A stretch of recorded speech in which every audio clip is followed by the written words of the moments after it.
nós somos alfabetizados, né, para aprendermos a reconhecer, a decifrar os códigos. Nós, portanto, somos colocados num processo, não é, de aprendizagem de códigos, não é? Mas não somos colocados num processo de participação da cultura letrada.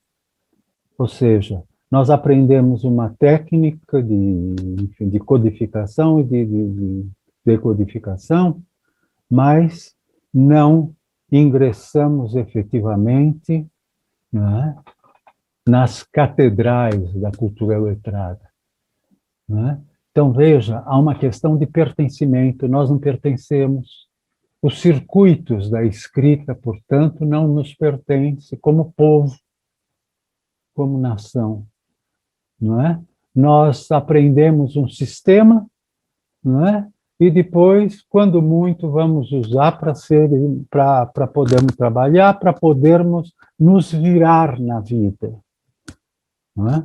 Porque os circuitos da cultura letrada, né, não são abertos para nós. O Ferreira Goulart falou, né, numa entrevista, olha, o mundo do dia a dia, nós estamos falando do prosaico, né, Denise? O mundo do dia a dia é muito estreito, muito cansativo. Se a gente não tiver, né, se a gente não tiver uma dimensão que a arte nos oferece, é tudo muito estreito. Pois muito bem, a escrita, né, quando proposta no nosso país, é proposta nessa dimensão estreita, essa dimensão funcional, né? E muitas vezes, quando a criança é mandada para a escola, é mandada para aprender por uma razão funcional, por uma razão prática de sobrevivência, e que é fundamental e que é essencial. Não vamos negar, não é? Mas, de outro lado, não é? E as demais, enfim, os demais pedaços que nos constituem, como é que se preenchem dentro de uma cultura, né, que se pretende letrada, ou que efetivamente dentro de uma cultura que usa os códigos letrados para constituir sua formação social. Isso para dizer para vocês, né, que esse trabalho, né, nasce de experiências, como chama a atenção o Walter Benjamin, né, de mais do que vivência, é de experiência. O que é a experiência para o Walter Benjamin? É a vivência, bom, vivência, jacaré vive, cobra vive, elefante vive, gato, cachorro, e Edmir também vive. Todos nós, humanos, vivemos, não é? Agora, nem todos nós temos oportunidade de estar em processos constantes e permanentes de construção de experiência, ou seja, de elaboração dessas vivências numa narrativa que nós possamos contar aos outros, narrar. Tanto que o Walter Benjamin tem um texto celebríssimo, né, celebrérrimo, que é o narrador, e tem um outro também muito célebre, que se chama Experiência em Pobreza, e que ele relata a volta dos soldados na Segunda Guerra Mundial, na Primeira Guerra Mundial, que foi uma guerra de trincheira na Alemanha, e ele fala assim, olha, essas pessoas chegam e não querem narrar, não querem contar. Elas foram tão impactadas, tão brutalizadas pela guerra de trincheira, pelo morticídio que aconteceu ali, que elas não querem contar. São pessoas que negam a experiência e se negam narrar, negam repartir, negam-se a socializar. o horror foi tal que elas não conseguem, não querem narrar, e, de outro lado, não há quem queira escutar. Porque a narrativa demanda tanto quem conte, quem narre, como quem escute. Espaços de leitura para o século XXI, 7 saberes. Primeiro, saber, o acolhimento de leitores e de não leitores. Questão que me parece ser essencial nos espaços de leitura. A acolhida é uma forma de cuidado com o outro. E um cuidado que se manifesta no clima, na ambiência criada nestes lugares, que afeta não apenas o recebimento, o abraço desse outro, mas é um clima que está criado, portanto, pelos modos como recebemos essas crianças, recebemos esses leitores, recebemos esses não leitores, mas também, além desses modos de receber e de tratar as pessoas, esse cuidado se define nos espaços, nos modos como nós tratamos os espaços de leitura, as bibliotecas nas escolas, como tratamos as salas de leitura. Eu falei para vocês que a gente trabalhava com uma equipe interdisciplinar na universidade. Muito bem, fomos lá bater na porta da Faculdade de Arquitetura e incluir a Faculdade de Arquitetura no nosso trabalho, falando, olha, nós temos questões relacionadas ao espaço, nós queremos pensar a problemática da biblioteca na educação, e a biblioteca é um espaço. E aí? Vocês viriam com a gente, topam? E eles toparam. Haviam questões funcionais, questões de ergonomia, né? Questões de, por exemplo, dentro da escola, o primeiro projeto maior que a gente teve numa escola grande, era uma escola que atendia, tinha alunos de 6 a 75 anos de idade, e questões de mobiliário. Bom, que mobiliário? Porque a leitura que a gente fazia dos espaços era, em geral, de lugares atravancados, né? Locais sem circulação, locais, né?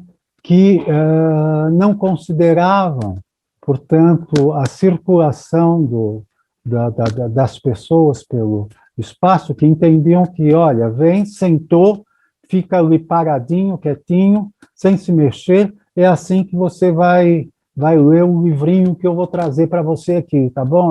Não pode ser desse jeito.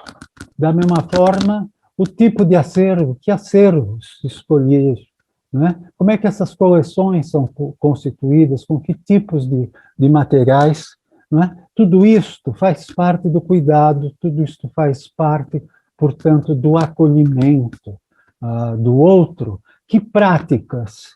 Veja, a gente teve um professor francês que passou um tempo com a gente e que vivia implicando, porque havia um espaço para oralidade em todos os ambientes que a gente criava, assim como havia audiovisual, espaço para ver uma TV, assim como havia, portanto, contação de histórias, assim como havia um espaço para o escritor ser recebido, para as crianças escutarem, se houvesse possibilidade. E ele dizia, mas por que vocês então chamam de biblioteca isso? Porque nós estamos aqui exatamente para redefinir esse termo, para ressignificar esse termo. Do nosso lado, fazer pesquisa é isso. Você está pensando uma biblioteca etnocêntrica, né? Centrada em modelos de culturas que têm uma tradição letrada já de longa data e que pretendem, e você está pretendendo estender esse modelo para um lugar que é constituído por diferentes culturas. Então, nesse sentido, o mobiliário, os acervos, as práticas tinham que atender a essa problemática e atender, vejam bem, como uma forma de acolher.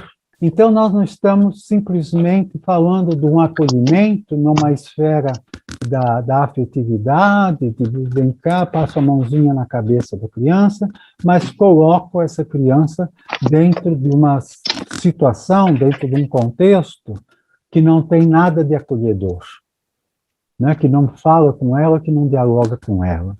Ler é um ato corporal, não é um ato só intelectual ou imaginativo, enfim, não é simplesmente uma relação etérea. Ler é um ato físico, corporal e um ato simbólico. Então, é o ser total que está implicado nesta situação. Regra de ouro: empatia. Uma empatia funcional, uma empatia estética. Beleza vincula. Vocês, por exemplo, que vivem num território maravilhoso, esplêndido, como é o Rio de Janeiro, sabem melhor do que ninguém nesse nosso Brasil disto. Quer dizer, do orgulho que vocês têm desse território, né, da beleza desse território. Qual estética, evidentemente, nós temos que discutir. Não é isso? Porque existem estéticas no plural. Então, nesse sentido, é bom estar atento, não é a estética do Mickey grudado na parede, né? E ponto final, não é? A estética da Disney, né? Ocupando os espaços, mas, efetivamente, não é? Uma estética que produza reconhecimento e produza a vinculação e pertencimento. Ao mesmo tempo, não é? Empatia, evidentemente, não é? Humana, ou seja, esta abertura para o outro e para os sentidos, não é? De que esse outro é portador. Isso aqui é um dos nossos alunos de graduação que foram para conhecer o espaço, mas eu peguei essa imagem no sentido para mim é muito forte, não é? Como é que essa relação estabelecida ali, essa tensão, não é? Essa concentração desse rapaz, não é? Na relação com essa criança, naquilo que essa criança está dizendo, né? Assim como este outro garoto, não é? Então, um espaço que é inclusivo, de um garoto que tem evidentes aí dificuldades, mas que está ali e que está incluído e que está conversando, se comunicando, sendo acolhido. É esse o espaço total. Isto é uma sala, a sala que é pequena, não é grande, e aquele outro espaço do lado, que é o espaço de oralidade e de audiovisual, aquele que vocês viram antes, este. E, bom, esse espaço construído com a comunidade, pela comunidade, algumas coisas que estão nesse espaço, como, por exemplo, esse painel. Esse painel que vocês veem na parede foram as crianças que pintaram pedacinhos de tecido que a comunidade trouxe, colocamos como um trabalho, não é? Um trabalho deles, das crianças, portanto, como autoria, né? Junto com os livros infantis que ali estão, exatamente para romper com essa noção de que essa criança vem ali só para ser consumidora, ou mais do que isso mesmo, para ser leitora de autores que não são ela mesma, né? Uma vez que autores dessa comunidade dificilmente conseguem extrapolar os seus estreitos limites ali onde vivem. Então, nesse sentido, receber, acolher, significava isso, assim como significava a questão da oralidade, como eu falei já para vocês. Portanto, essa sala pequena, essa sala deve ter uns 3 por 4,5, mais ou menos, mas criou-se aí uma arquibancada para usar o espaço, né, na altura, não só na verticalidade, e, desse modo, ampliar a possibilidade de receber mais crianças ao mesmo tempo. Mas isso também estava nos móveis que foram feitos, projetos lá pela Faculdade de Arquitetura, mas que foram elaborados ali na comunidade mesmo, né? com pais que eram, trabalhavam ou que sabiam fazer marcenaria e que puderam, portanto, elaborar e trabalhar. Ao mesmo tempo, um dado importante, vocês estão vendo G, H, I, J, K, L, M, vocês estão vendo que há uma sinalização nesse espaço. Olhem aí do lado direito, que vocês vão ver, ó, tem um painel, e um painel com cores, escrito com as categorias escritas, mas também com cores, que remetem a esses espaços. Então, bom, aqui é literatura infantil, muito bem. Então, é um espaço que é sinalizado para a criança ir aprendendo a se localizar dentro desse espaço e ganhando autonomia. Assim como a altura dos materiais, também, não é? Possibilidade de, enfim, de conversa com o corpo dessas crianças, né? Portanto, com a altura dessas crianças. Se nós acolhemos, né, nós não podemos transformar essas crianças em prisioneiras dos espaços de leitura. Nós temos que projetá-las, lançá-las além. Eu não falei no começo para vocês que foi ou é sistematicamente, ou são negados o acesso aos espaços da cultura letrada? Pois muito bem, nós precisamos projetar essas crianças para esse espaço, né? E não detê-las, fechá-las dentro, não é, de um espaço absolutamente protegido e amigável, que as encerre de tal forma que elas acabem criando ou se inibindo ou não sabendo como acessar outros territórios, vivenciar outros territórios, explorar outros territórios. Cada espaço de leitura é uma plataforma de lançamento de viajantes, portanto, uma plataforma onde se chega e de onde se parte para viagens, para novos territórios, para novos conhecimentos.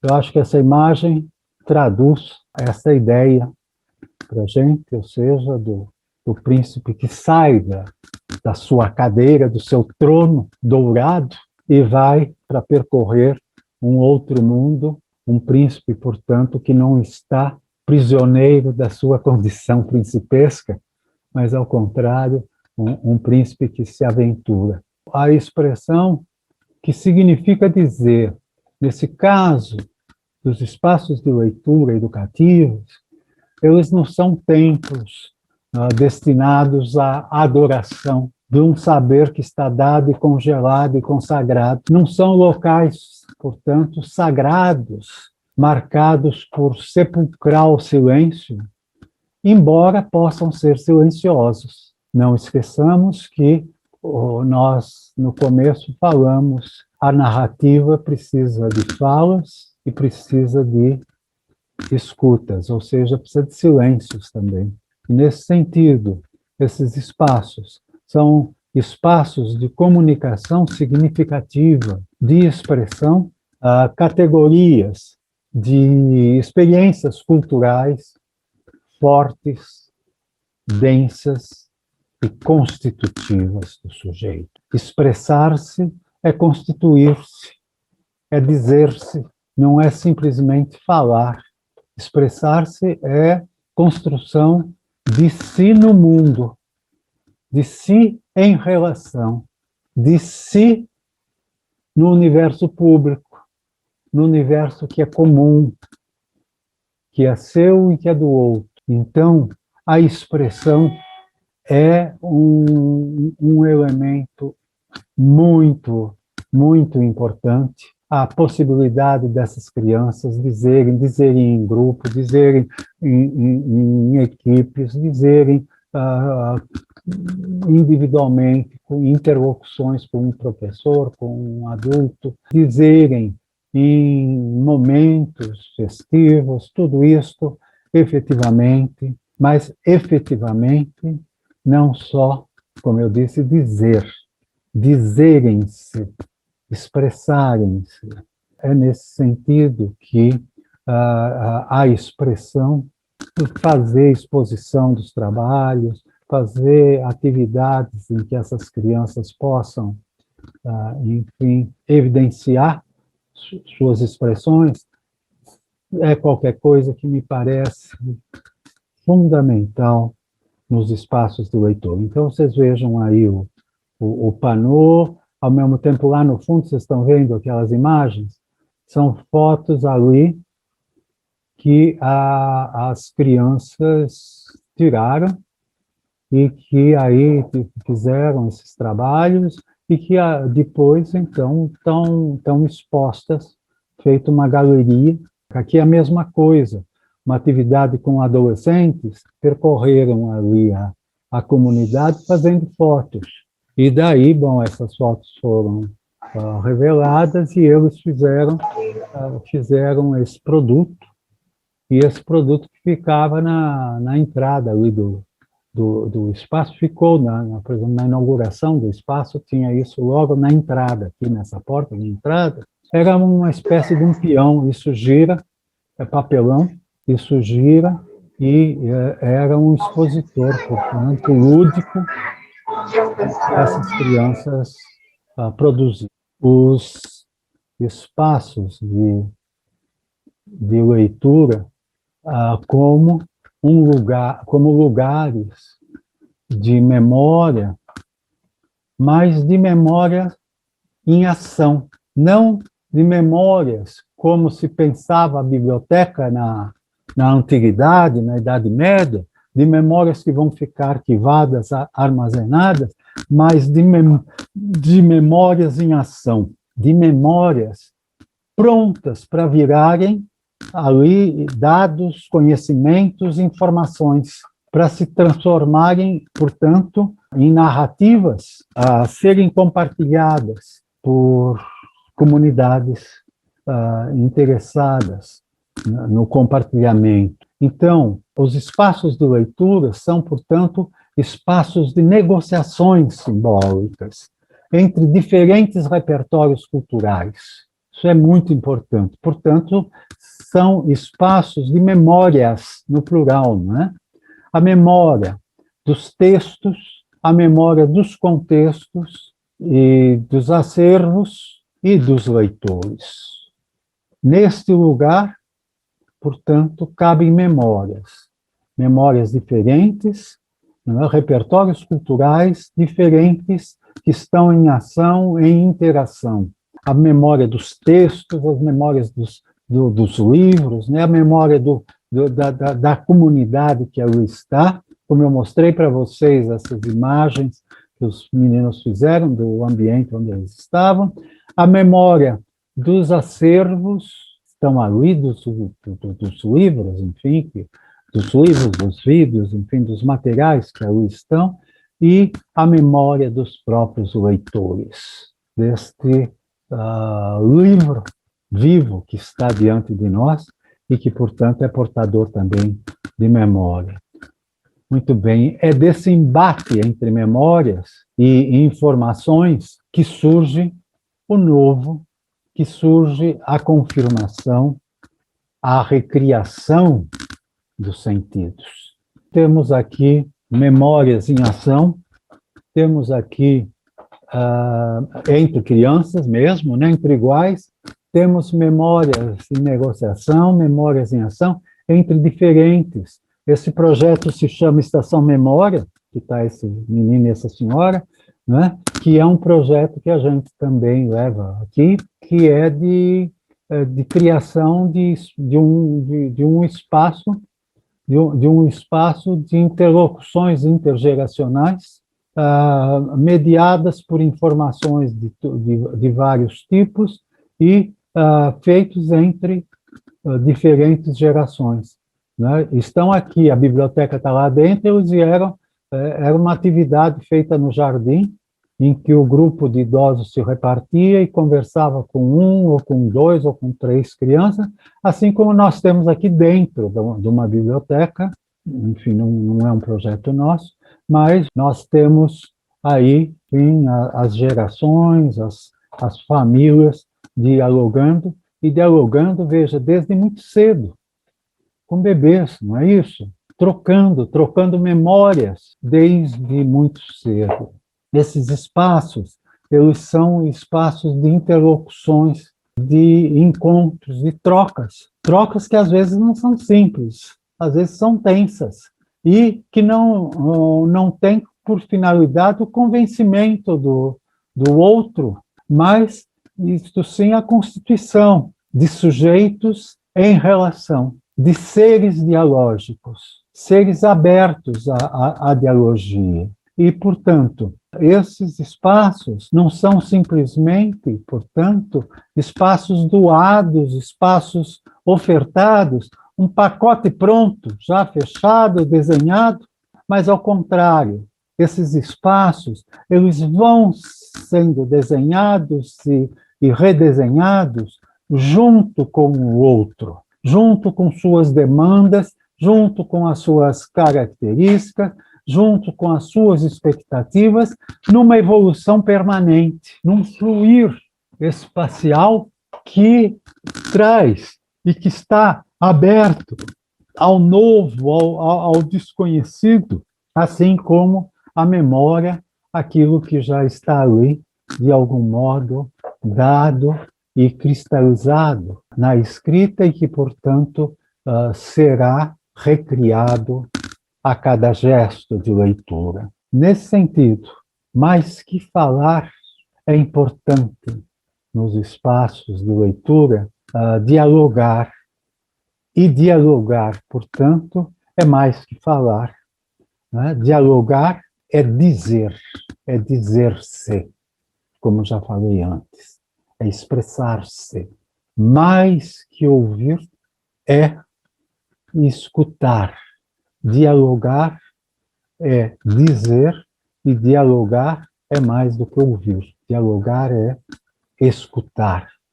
Então, nesse sentido, dialogar, gente, dialogar é humanizar-se.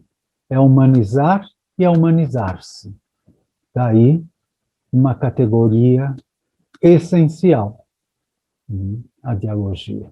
Os móveis, eles são módulos, porque móveis fixos ficam só nas paredes, podem ver, acompanhando as paredes, e por uma razão de segurança até, fixadas ali, e que são as coisas fixas. Os outros são, tudo aí é móvel. E por que é móvel? Exatamente para que esse princípio dialógico possa, não só por uma razão funcional, para que o princípio dialógico possa ser exercido. Ou seja, não se trata de um espaço que está, como eu falei no diálogo anterior, não são espaços doados, ofertados um pacote pronto, mas são espaços que podem ser redesenhados pelos desejos, pelas necessidades, pelas demandas dos grupos que ali vão tratar, trabalhar e circular. Mas nós temos que projetar seres que ganharam e que ganharam exatamente por terem a oportunidade de vivenciar esses espaços, que foram conquistando autonomias necessárias ao enfrentamento de um mundo complexo, de um mundo plural e de um mundo em que essas pessoas precisam aprender a dialogar, a conviver, a explorar, mas também precisam aprender a se defender. Quer dizer, as agressões estão aí. Bom, então esse sujeito tem que aprender a autonomia. Quando eu falei para vocês da sinalização, a sinalização é um elemento essencial de autonomia, de aprendizagem de autonomia. Né? Se você não tem a sinalização, essa criança, tio, onde é que está o livro? Você espera um pouquinho aí que tu está ocupado aqui, depois ele vai aí e te dá. E de repente o tio esqueceu e essa criança ficou lá sentada, chupando o dedo. Por quê? Porque não há sinalização, ou porque ela não aprendeu a sinalização, ou porque a sinalização não consegue falar a linguagem que é, enfim, inteligível para ela. Muito bem, então, nesse sentido, trabalhar possibilidades, não é, múltiplas, no sentido de que essa criança ganhe autonomia nesse processo, com essas vivências, autônomos e, ao mesmo tempo, não é, plurais. Há leitores que, num mundo como o nosso, tanto vão ler materiais, enfim, escritos, impressos, como vão ler também nas telas dos computadores, e nesse sentido, essa autonomia tem que incluir as diferentes formas de trocas, as diferentes formas de comunicação, as diferentes leituras. Crianças, então vocês vejam, tem ali um computador, tem fotografia, tem livro, tem televisão, tem material para elas construírem os seus desenhos, vocês têm nessa imagem, ou seja, há uma pluralidade de possibilidades, portanto, de relação, de relações de comunicação e de expressão para essas crianças, e que nos nossos planos de trabalho, nos nossos projetos pedagógicos, tem que estar incluído. Os espaços de leitura são núcleos produtores de identidade, junto com outros núcleos, né, articulados a eles, são núcleos identitários, não é? Os sujeitos aí se nomeiam e são nomeados. Os sujeitos aí constituem e são constituídos, né? Então, mais que distinção, como foi muito comum, não é, numa determinada pedagogia, não é, centrada na ideia individualista de um sujeito desgarrado do seu contexto, do seu universo, da sua cultura.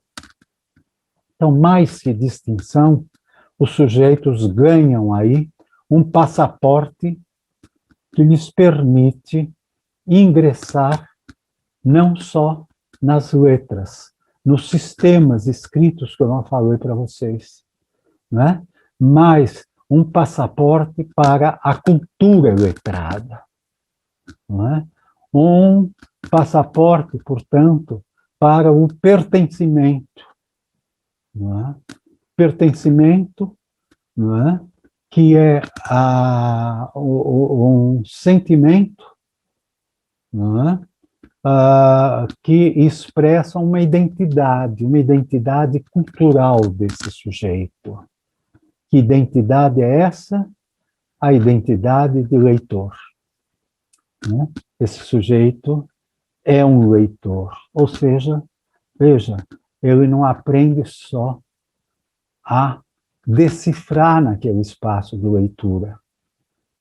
Ele aprende ele aprende, efetivamente, ele trabalha, né, na constituição de si, não é?